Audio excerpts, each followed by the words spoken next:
Eh bien le bonjour, j'espère que vous allez bien.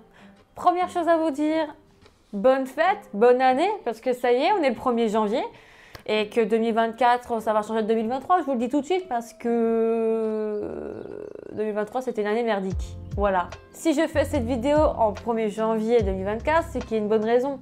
Si vous avez vu ma dernière vidéo teasing, je voulais même juste revenir en tout début de vidéo, c'est que j'ai quand même un projet, mais un gros projet qui est prévu, donc j'espère sur 3 ans pour le réaliser.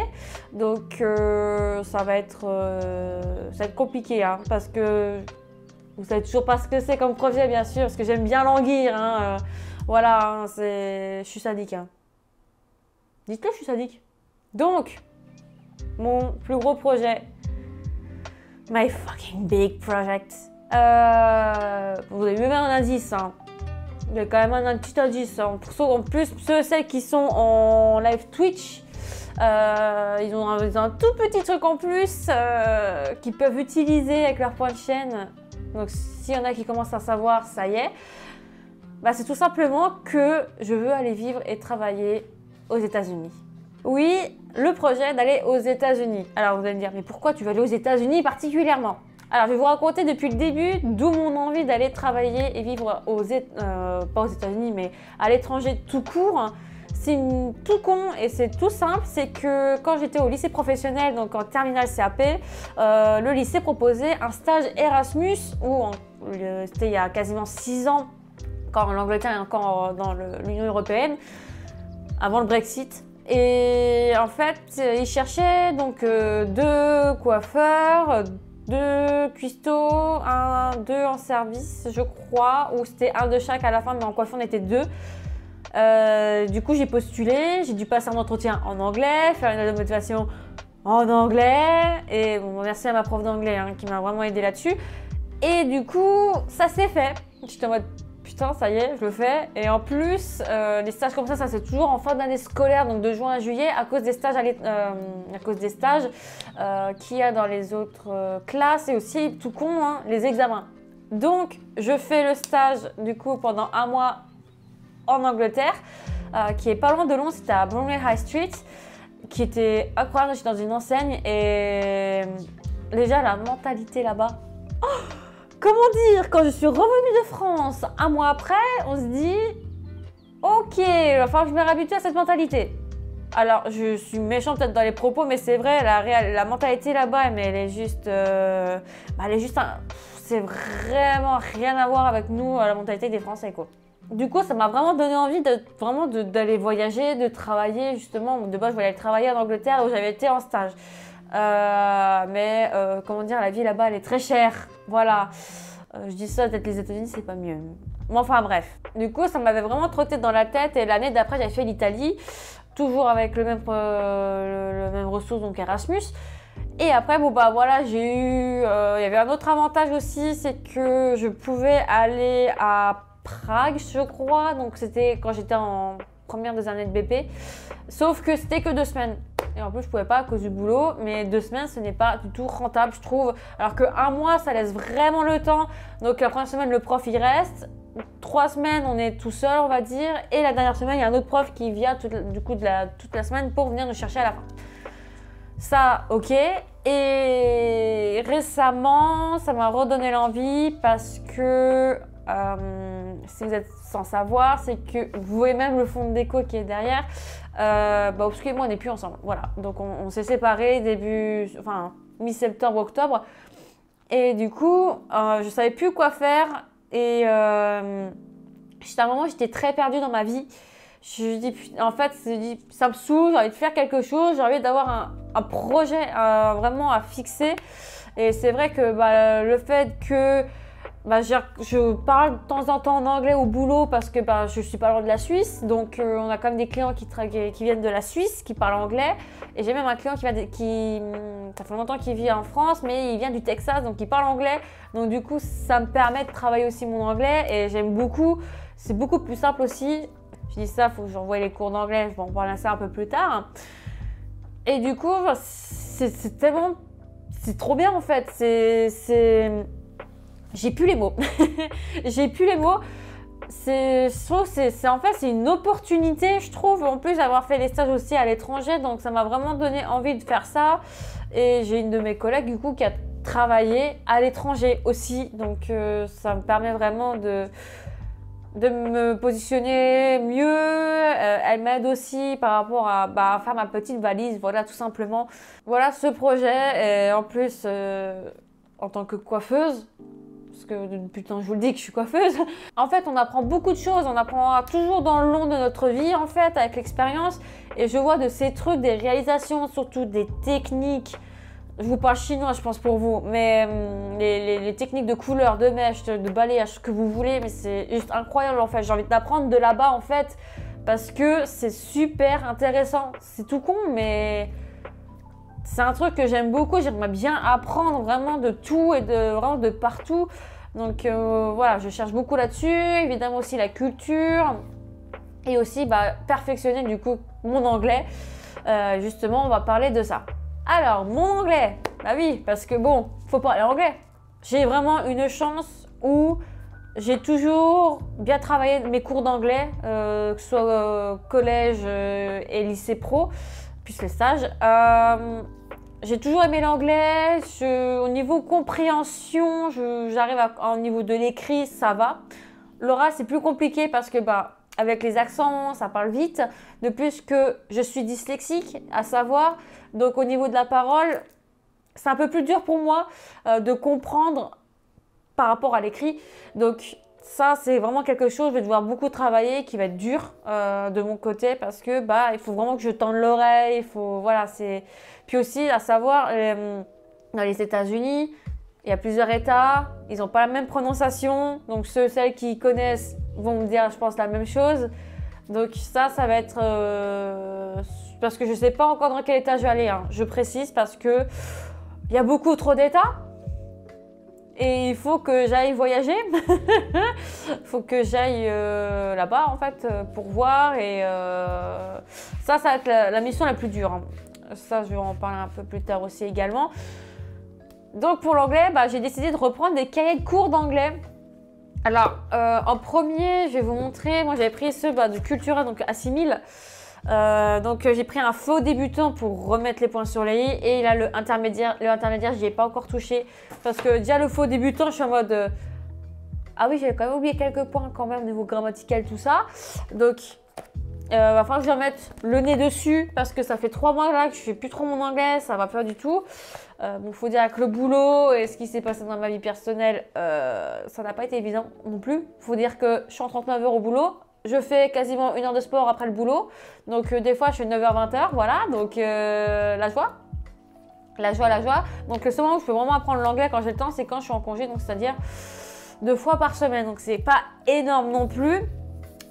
Et en fait, j'ai eu un autre bouquin, je ne l'ai pas encore suivi sur les réseaux sociaux, c'est Paul Marciaoli, ok, donc @anglais France, I do speak English, incroyable. Hein. Donc, et en fait, ce qui est l'avantage sur ce bouquin-là, c'est qu'il y a un test de niveau. Donc ça, je trouve ça vraiment bien. Et du coup, j'ai pu savoir mon niveau que j'avais eu dessus. Et choquée. Résultat, en fait, vous avez entre 0 et 3, 4 et 9, tout ça. Donc, il y a le A1, A2, B1, B2, C1 et C2. Ce serait bien que je sois C2 quand même pour être bilingue. Et j'ai eu 16 et du coup, je suis en B1 intermédiaire. Donc, c'est quand même pas mal. Et dire que fin primaire, j'étais à A1.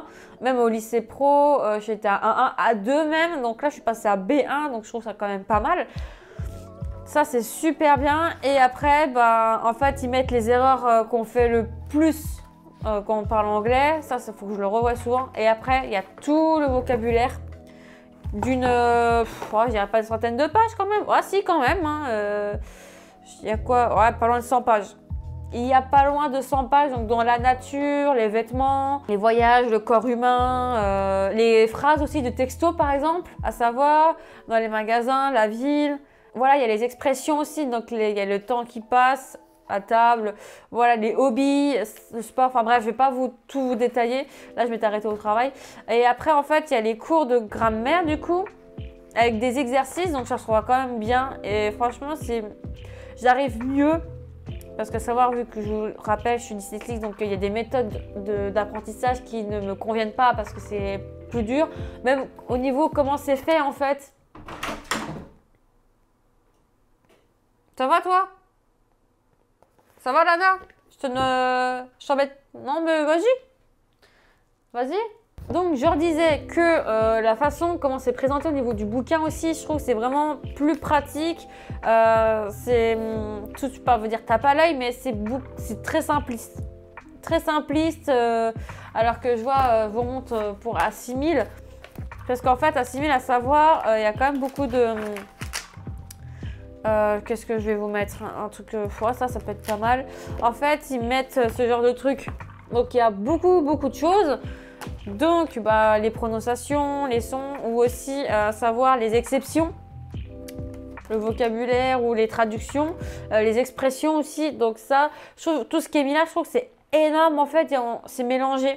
C'est trop mélangé, donc c'est pour ça que j'avais un peu du mal avec ce bouquin-là, mais je le finirai quand même, hein, bien sûr, hein, avec l'intermédiaire. Mais celui-là, si vous voulez vraiment vous mettre par exemple à l'anglais, je vous conseille quand même ce bouquin-là, et franchement... il coûte quoi? Il est à 17 €, je vous arrondis à 17 €, mais il est quand même archi complet.